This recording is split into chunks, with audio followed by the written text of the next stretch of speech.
上学期期末呢，拿了个第1名，包凡怎么样啊？我们讲究素质教育，想让孩子全面发展。你们对孩子真的是心大。是他先挑衅的吧？次都是明里暗里的比孩子，总这么倒数也不是个事儿啊。怎么又成了倒数了？一代管一代，小孩的事跟你没关系。我去尿尿。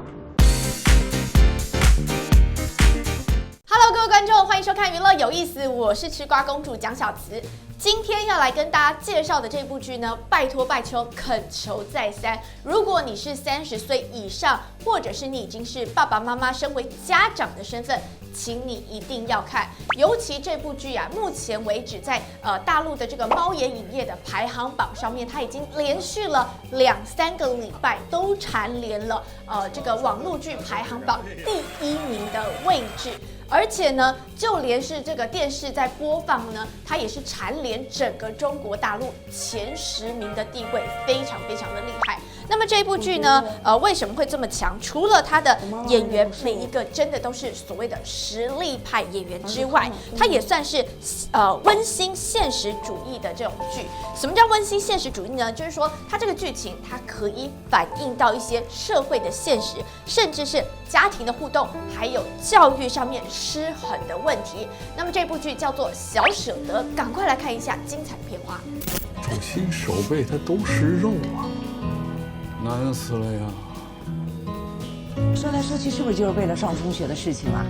我发现你现在满脑子全是什么高分啊、名校啊、出人头地啊，你从来没想过孩子到底能不能顶得住。好，先来说一下为什么这部剧其实已经上档蛮久了，而且以目前来说算是已经播完了，但是为什么吃瓜公主还是坚持一定要来介绍给大家呢？当然，最主要的原因是这部剧是非常适合像我们这样子30几岁到50几岁左右这样的年龄段的年轻父母亲们观看。而且呢，如果你家是有小朋友，或者是你家有要准备升学的孩子，甚至是你们是刚结婚的夫妻，这里面有很多的剧情都是体现到你现实生活当中你会面临到的真实情况，而且呢，它会带给你一些反思。当然，这里面还包含了这个孩子的教育问题以及升学体制。那我们到底该给小孩什么样的教育呢？我们家长啊，常常会犯一个错误，就是说我们常常会来比较，而且有这种很严重的比较心理。虽然上嘴巴不说，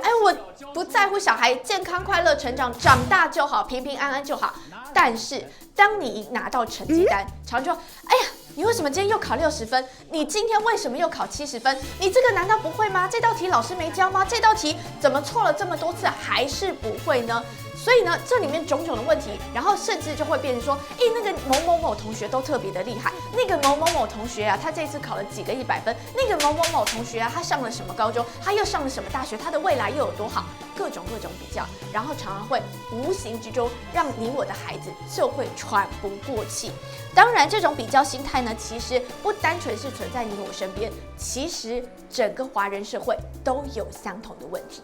考翰林肯定是要看奥数成绩的，不然看什么呀？看奥数总比看谁家爸妈有钱有权有关系要公平得多呀。那倒是。明面上呢是哪家中学都不让公开考试，但只要他们想挑尖子生，那有的是办法呀。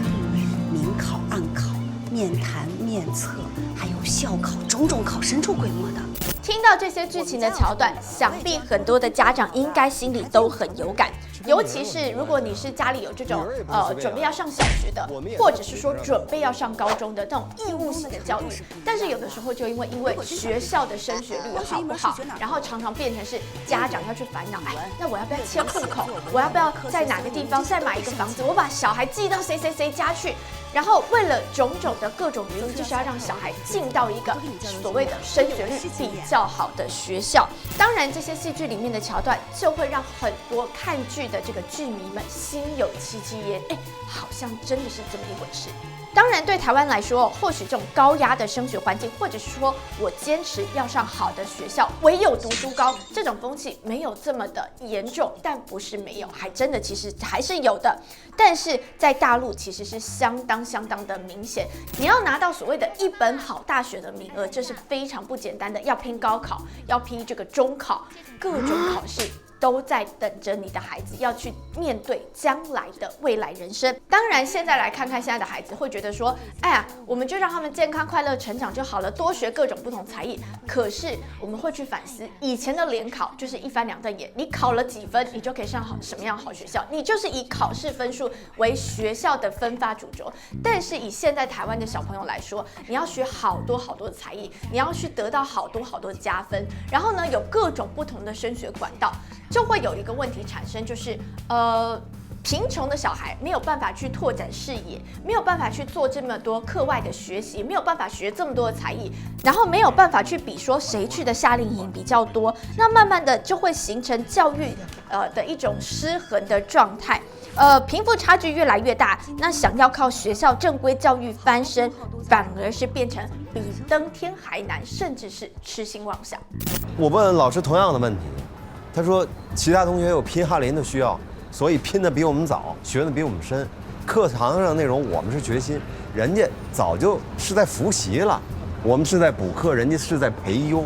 好，光是这一句台词其实就反映了很多的教育问题。那么跟着常规学校的教科书学习进度比较重要，还是说是到外面的补习班先补习，然后回到学校只是复习比较重要呢？那么这种教育模式相信很多我觉得中南部的家长们应该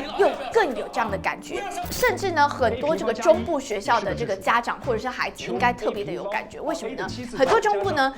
家长都会从小就会告诉小朋友说，你要去拼私中，然后去拼这个私立的高中，这样你以后读大学才会有这个比较好的成绩。然后所以从小学开始，很多的家长就会开始排队给小学生来报名各种的补习班，补国文也好，补数学也好，补社会也好，各种补。所以在剧里面就有一句台词，我觉得讲得特别好。他就说以前大家进剧场看戏，大家都是买好座位坐着看，但是呢，当有一个人觉得，哎呀，坐着看得不太清楚，所以他就站起来了。后面呢，陆陆续续也会有不少人跟着他一起站起来看戏。那么到最后所有看戏的人都站着了，那你坐着，你觉得我坐着是对的因为我买了座位，我应该是要坐着看。可是你还看得到吗？你还能够看多久呢？久而久之，它就会变成一个所谓的失衡、变态这样的情况产生。那么对比到教育也是一样就像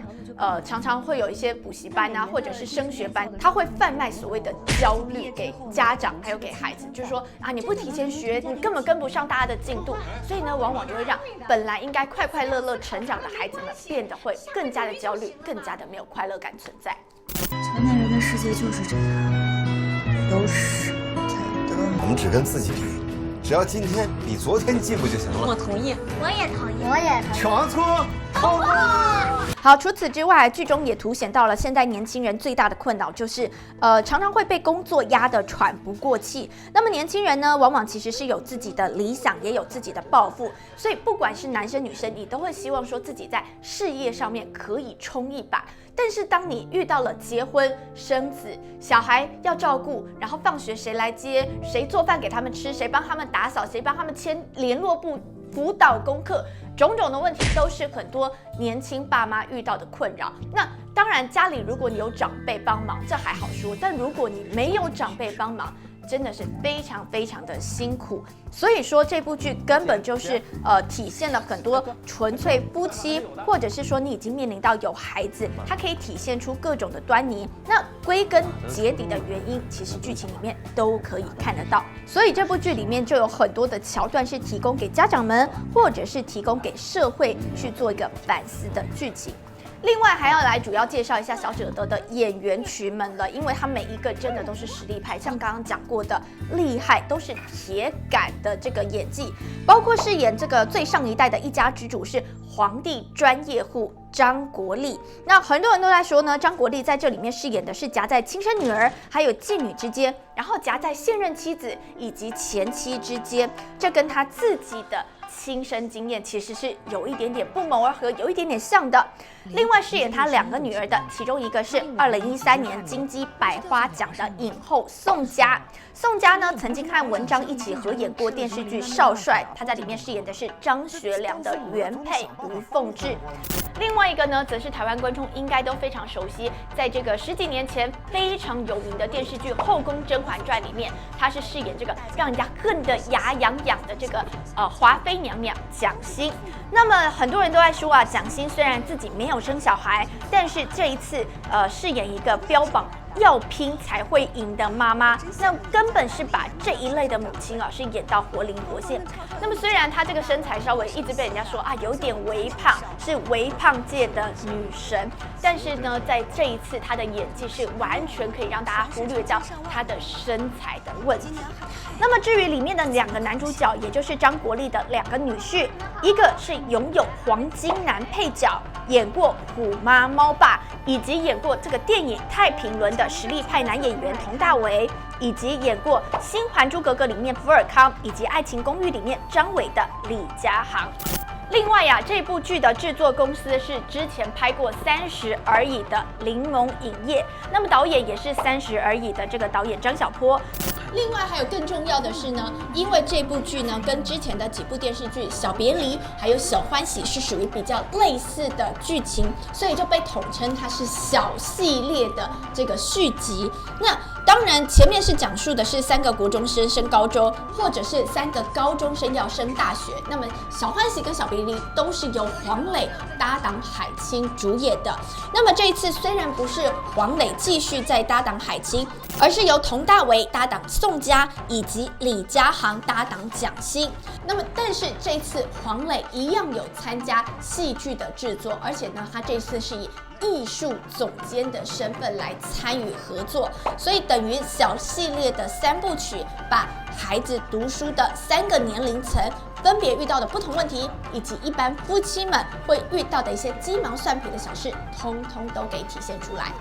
小别离还有小欢喜这2部剧可以说是非常非常的好看。过去在还没有录这种节目的时候，其实吃瓜公主一直都有在追像这样的电视剧，主要是看演员的演技，其实里面的剧情内容也真的是让我们是有所反思。这次在大力的真心推荐给大家小舍得，希望大家除了吃光看戏疗愈自己之外呢，也能从剧情当中是获得一些生活上的反思以及反省，说不定从剧情当中你可以有更深的人生体悟喽。娱乐有意思，我们下个礼拜见，拜拜。想看最新影剧话题，打开 YouTube 搜寻中天娱乐频道，按赞、订阅、加分享，还要开启小铃铛，精彩新闻不漏接。